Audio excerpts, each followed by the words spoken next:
প্রিয় দর্শক, জানিয়ে দেব আমাদের হাতে থাকা সর্বশেষ আপডেট আন্তর্জাতিক বাংলা খবর। চ্যানেলটি সাবস্ক্রাইব করে আমাদের সাথেই থাকুন। সবাই তোমাকে ঘৃণা করে, নেতানিয়াহুকে ট্রাম্পের তিরস্কার নিয়ে তোলপাড়।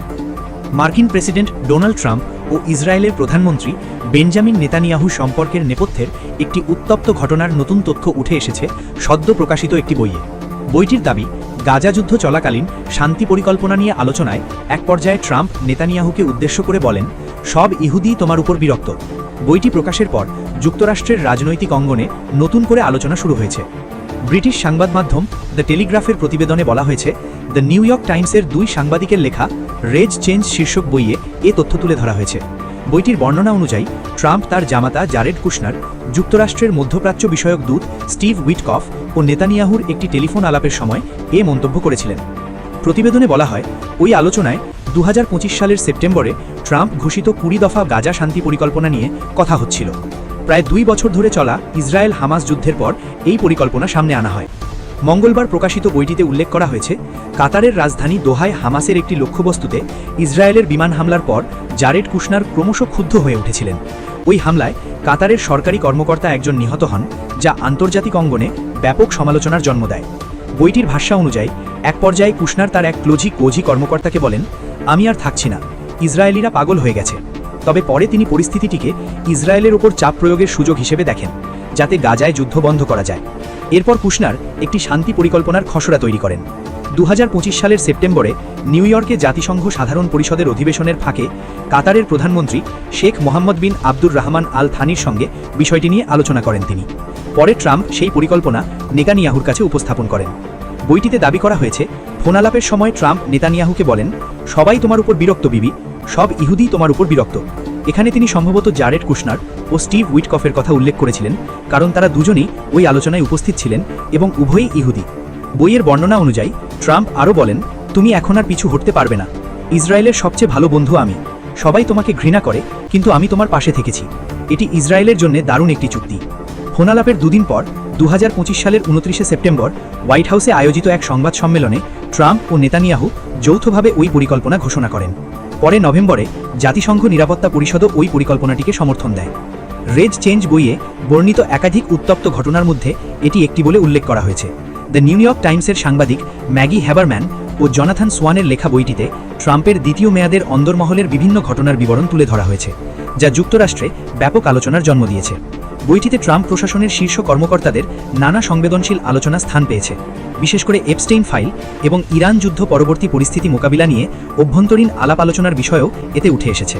প্রতিবেদনে বলা হয়েছে, বইটির কিছু অংশ সাম্প্রতিক মাসগুলিতে বিভিন্ন সংবাদ মাধ্যমে প্রকাশিত হওয়ার পর হোয়াইট হাউসের শীতাতাপ কক্ষে হওয়া কথোপকথনের তথ্য ফাঁস হয়ে যেতে পারে বলে কয়েকজন কর্মকর্তা উদ্বেগ প্রকাশ করেন।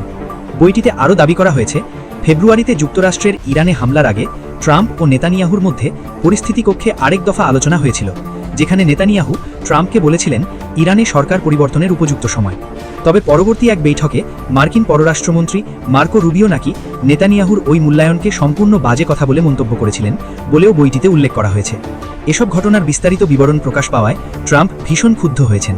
এদিকে ট্রাম্পের যুদ্ধ ক্ষমতা সীমিত করতে সিনেটে প্রথম প্রস্তাব পাস।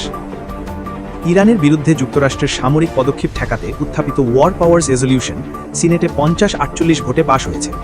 যুদ্ধ বন্ধে সিনেটে এটি ছিল 10ম প্রচেষ্টা, তবে এবারই প্রথম তা অনুমোদন পেল। প্রস্তাবটি প্রতীকী হলেও এটি হাউস ও সিনেটের একাংশ রিপাবলিকান সদস্যদের মধ্যে ট্রাম্প প্রশাসনের যুদ্ধনীতি ও ইরান সংক্রান্ত সমঝোতা নিয়ে বাড়তে থাকা উদ্বেগের প্রতিফলন হিসেবে দেখা হচ্ছে। এর আগে প্রতিনিধি পরিষদও একই ধরনের একটি প্রস্তাব অনুমোদন করেছিল। ভোটের পর যুক্তরাষ্ট্র সময় মঙ্গলবার রাতে সামাজিক যোগাযোগ মাধ্যম ট্রুথ সোশ্যালে প্রেসিডেন্ট ডোনাল্ড ট্রাম্প এই প্রস্তাবকে সময় উপযোগী নয় ও অর্থহীন বলে আখ্যা দেন। তার ভাষায় এটি ইরানকে সহায়তা ও সান্ত্বনা দিয়েছে। সিনেটের ডেমোক্র্যাট নেতা চাক শুমার বলেন, সিনেটের বেশিরভাগ রিপাবলিকান বারবার ট্রাম্পের যুদ্ধকে সমর্থন দিয়েছে, মার্কিন জনগণের স্বার্থকে নয়। তিনি ট্রাম্পের সিদ্ধান্তকে ঐতিহাসিক ভুল বলেও উল্লেখ করেন। ভোটাভুটিতে 2 রিপাবলিকান সিনেটরের অনুপস্থিতিও ফলাফলে প্রভাব ফেলে। কেন্টাকির সিনেটর মিচ ম্যাককনেল হাসপাতালে ভর্তি থাকায় উপস্থিত ছিলেন না। একইভাবে পেনসিলভেনিয়ার ডেভ ম্যাকর্মিকও ভোটে অংশ নেননি। এদিকে ইরান যুদ্ধ কারণে ব্যবহৃত অস্ত্র ও গোলাবারুদের ঘাটতি পূরণে পেন্টাগন কংগ্রেসের কাছে প্রায় $80 বিলিয়ন বরাদ্দ চেয়েছে। ইরানের পারমাণবিক কর্মসূচি নিয়ে সমঝোতা এগিয়ে নিতে বর্তমানে বিদেশ সফরে রয়েছেন ভাইস প্রেসিডেন্ট জেডি ভ্যান্স। একই সময় রিপাবলিকান সিনেটরদের সঙ্গে বৈঠকের জন্য ক্যাপিটাল হিলে যাওয়ার কথা রয়েছে প্রেসিডেন্ট ট্রাম্পের। দলীয় এক সিনেটর নাম প্রকাশ না করার শর্তে জানান, ইরান সংক্রান্ত সমঝোতা নিয়ে সমালোচনামুখর রিপাবলিকানদের ওপর ট্রাম্প সন্তুষ্ট নন। সম্প্রতি স্বাক্ষরিত এক সমঝোতা স্মারকে ইরানের পারমাণবিক কর্মসূচি বন্ধে একটি বিস্তৃত চুক্তিতে পৌঁছাতে উভয় পক্ষকে 60 দিনের সময়সীমা দেওয়া হয়েছে। তবে রিপাবলিকানদের বড় আপত্তি রয়েছে $300 বিলিয়ন একটি পুনর্গঠন তহবিল নিয়ে, যা যুদ্ধ পরবর্তী ইরান পুনর্গঠনে ব্যবহারের পরিকল্পনা রয়েছে। এই অঙ্কটি 2015 সালের চুক্তির আওতায় ফেরত দেওয়া $1.7 বিলিয়ন তুলনায় অনেক বেশি। উল্লেখ্য, 28 ফেব্রুয়ারি যুক্তরাষ্ট্র ও ইসরায়েল ইরানে হামলা শুরুর পর থেকেই ডেমোক্র্যাটরা যুদ্ধ সংক্রান্ত ভোট আয়োজনের চেষ্টা করে আসছিল। রিপাবলিকান নিয়ন্ত্রিত সিনেটে প্রয়োজনীয় সমর্থন না পাওয়ায় সেসব উদ্যোগ ব্যর্থ হয়। হাউস ও সিনেটে পাশ হওয়া এই প্রস্তাব প্রেসিডেন্টের স্বাক্ষরের জন্য যাবে না, তবে এটি প্রশাসনের সামরিক পদক্ষেপের বিরুদ্ধে কংগ্রেসের প্রতীকী অবস্থান হিসেবে গুরুত্বপূর্ণ বার্তা বহন করে। সবশেষ জানিয়ে দেব, নেতানিয়াহুর সঙ্গে সম্পর্ক ছিন্ন করার হুমকি। ট্রাম্প বলেছেন, বিবি, সব ইহুদি তোমার উপর বিরক্ত। যুক্তরাষ্ট্রের প্রেসিডেন্ট ডোনাল্ড ট্রাম্প দাবি করেছিলেন, সব ইহুদি ইসরায়েলের প্রধানমন্ত্রী বেঞ্জামিন নেতানিয়াহুর উপর বিরক্ত। এমনকি এক ফোনালাপে তিনি এই দুই ঘনিষ্ঠ মিত্র দেশের মধ্যে বিচ্ছেদ বা সম্পর্ক ছিন্নেরও হুমকি দিয়েছিলেন। দ্য নিউ ইয়র্ক টাইমসের সাংবাদিক ম্যাগি হ্যাবারম্যান ও জোনাথন সোয়ানের লেখা নতুন একটি বইয়ে এ দাবি করা হয়েছে। বইটির নাম regime change, inside the imperial presidency of Donald Trump. গতকাল মঙ্গলবার বিভিন্ন সংবাদ মাধ্যম বইটির কিছু অংশ প্রকাশ করেছে। প্রতিবেদন অনুযায়ী দুই নেতার মধ্যে এই উত্তপ্ত বাক্য বিনিময় হয়েছিল 2025 সালের সেপ্টেম্বর মাসে। ওই সময় ট্রাম্প গাজা নিয়ে তার তৈরি করা একটি শান্তি পরিকল্পনা মেনে নিতে ইসরায়েলের উপর চাপ দিচ্ছিলেন। যুক্তরাষ্ট্রের প্রেসিডেন্ট তার বিশেষ দূত স্টিভ উইটকফ ও জামাতা জেরেড কুশনারের উপস্থিতিতে নেতানিয়াহুর সঙ্গে ওই ফোনালাপ করেন। ইসরায়েলি সংবাদ মাধ্যম টাইমস অফ ইসরায়েলের তথ্য অনুযায়ী ট্রাম্প নেতানিয়াহুকে বলেছিলেন, বিবি, সব ইহুদি তোমার উপর বিরক্ত, সব ইহুদি তোমার উপর বিরক্ত। এমনকি এই ফোনে থাকা দুই ইহুদিও, কুশনার ও উইটকফ, তোমার উপর বিরক্ত। যুক্তরাজ্যের সংবাদ মাধ্যম দ্য ইন্ডিপেন্ডেন্টের প্রতিবেদন অনুযায়ী ট্রাম্প আরও বলেন, সবাই তোমাকে ঘৃণা করে আর আমি তোমার পাশে দাঁড়িয়েছি। তিনি সতর্ক করেন যে ইসরায়েল এই চুক্তি অর্থাৎ গাজা নিয়ে ট্রাম্পের শান্তি পরিকল্পনা মেনে না নিলে দুই দেশের মধ্যে বিচ্ছেদ ঘটবে। অথচ গত 28 ফেব্রুয়ারি ইরানের বিরুদ্ধে যুক্তরাষ্ট্র ও ইসরায়েলের যৌথ হামলা শুরু হওয়ার প্রথম কয়েক সপ্তাহে ট্রাম্প ও নেতানিয়াহু তাদের ঘনিষ্ঠ সহযোগিতার বেশ প্রশংসা করেছিলেন। কিন্তু ইরানকে কাবু করার চেষ্টা ব্যর্থ হওয়া এবং শান্তি আলোচনা স্থবির হয়ে যাওয়ার পর ট্রাম্প ক্রমে ইসরায়েলের প্রতি সমালোচনামুখ হয়ে ওঠেন। ইরান আলোচনা থেকে সরে যাওয়ার হুমকি দেওয়ার পর লেবাননে ইসরায়েলি হামলার তীব্র নিন্দা জানান ট্রাম্প। এক পর্যায়ে তিনি ক্ষোভ প্রকাশ করেন যে নেতানিয়াহুর কোনো কাণ্ডজ্ঞান নেই এবং তিনি নেতানিয়াহুকে উন্মাদ বলেও আখ্যা দেন।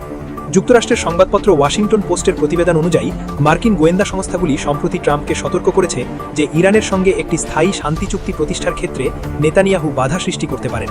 অবশ্য দুই নেতাই নিজ দেশে সমালোচনার মুখে পড়েছেন। বিরোধীদের দাবি, গত সপ্তাহে যুক্তরাষ্ট্র ও ইরানের মধ্যে যে অন্তর্বর্তী চুক্তি সই হয়েছে তা ট্রাম্পের যুদ্ধের ঘোষিত লক্ষ্যগুলো অর্জন করতে ব্যর্থ হয়েছে। উল্লেখ্য, ওই উত্তপ্ত ফোনালাপের দুদিন পর 2025 সালের 29 সেপ্টেম্বর হোয়াইট হাউসে এক যৌথ সংবাদ সম্মেলনে ট্রাম্প ও নেতানিয়াহু গাজা শান্তি পরিকল্পনার ঘোষণা করেন। পরে নভেম্বরে জাতিসংঘ সিকিউরিটি পরিষদও এটি অনুমোদন করে। নিউ ইয়র্ক টাইমসের সাংবাদিকদের লেখা বইটিতে ট্রাম্প ও নেতানিয়াহুর মধ্যকার এই উত্তপ্ত বাক্য বিনিময়ের মতো আরও বেশ কিছু তুমুল বিতর্কের বিবরণ তুলে ধরা হয়েছে। ট্রাম্পের দ্বিতীয় মেয়াদে তার প্রশাসনের ভেতরের নানা গোপন ও ঘনিষ্ঠ বিবরণ উঠে আসাতে বইটি যুক্তরাষ্ট্রীয় রাজনৈতিক অঙ্গনে বেশ তোলপাড় সৃষ্টি করেছে। বইটিতে ট্রাম্প প্রশাসনের উচ্চপদস্থ অধিকারিকদের মধ্যকার বেশ কিছু সংবেদনশীল আলোচনার বিবরণ রয়েছে। বিশেষ করে কুখ্যাত যৌন অপরাধী এপস্টিন ফাইল কেলেঙ্কারির ধাক্কা, ট্রাম্প সামলানো এবং ইরানের যুদ্ধ পরিস্থিতি মোকাবেলা করার সময়কার ভেতরের নানা তথ্য এতে উঠে এসেছে। সাম্প্রতিক মাসগুলিতে এই বইয়ের যেসব অংশ বিভিন্ন সংবাদ মাধ্যমে প্রকাশিত হয়েছে তা নিয়ে হোয়াইট হাউসের কর্মচারীদের মধ্যে নতুন উদ্বেগ তৈরি হয়েছে। কিছু কর্মচারী আশঙ্কা প্রকাশ করেছেন যে হোয়াইট হাউসের অত্যন্ত সুরক্ষিত সিচুয়েশন রুমের ভেতরে হওয়া কথোপকথনের কোনো রেকর্ডিং বাইরে ফাঁস হয়ে গেছে।